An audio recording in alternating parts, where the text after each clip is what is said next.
ত্রয়োদশ জাতীয় সংসদ নির্বাচন সামনে রেখে সর্বাত্মক প্রস্তুতি শুরু করেছে বিএনপি। দেশজুড়ে নির্বাচনী মাঠে নামতে এখন ব্যস্ত সময় পার করছে দলটি। ঢাকায় অনুষ্ঠিত ৩ পর্বের কর্মশালায় ২৭২টি আসনের দলীয় প্রার্থীদের সঙ্গে মতবিনিময় শেষ করছে বিএনপি। যেসব আসনে এখনও প্রার্থী ঘোষণা হয়নি, সেখানে সম্ভাব্য প্রার্থীদের তালিকাও চূড়ান্ত পর্যায়ে।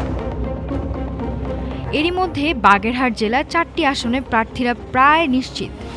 বিশেষ করে ২ আসনে হিন্দু সম্প্রদায়ের গুরুত্বপূর্ণ নেতাদের ধানের শীর্ষের প্রার্থী করা হচ্ছে। বাগেরহাট ১ এ কপিল কৃষ্ণ মণ্ডল এবং বাগেরহাট ৪ এ সোমনাথ দে। অন্যদিকে বাগেরহাট ২ আসনে মনোনয়ন পাচ্ছেন আইনজীবী শেখ মোহাম্মদ জাকির হোসেন।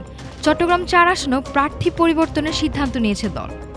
কর্মশালায় প্রার্থীদের নির্বাচনী কৌশল, কেন্দ্র ব্যবস্থাপনা এবং বিএনপির ঘোষিত ৩১ দফা ও ৮ দফা জনগণের কাছে পৌঁছে দেওয়ার নির্দেশনা দেওয়া হয়।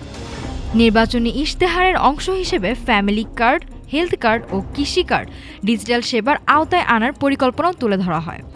সমাপনী দিনে ভার্চুয়ালি যুক্ত হয়ে বিএনপির ভারপ্রাপ্ত চেয়ারম্যান তারেক রহমান বলেন, ধানের শীষের সবাইকে বিজয়ী হওয়ার কোনো বিকল্প নেই। আন্দোলনের শরিকদের সঙ্গে আসন সমঝোতাও অনেকটা চূড়ান্ত। ৩ জোটের ৫ জন শীর্ষ নেতা আসন নিশ্চিত করা হয়েছে, যদিও কয়েকটি দল এখনও অসন্তোষ প্রকাশ করেছে।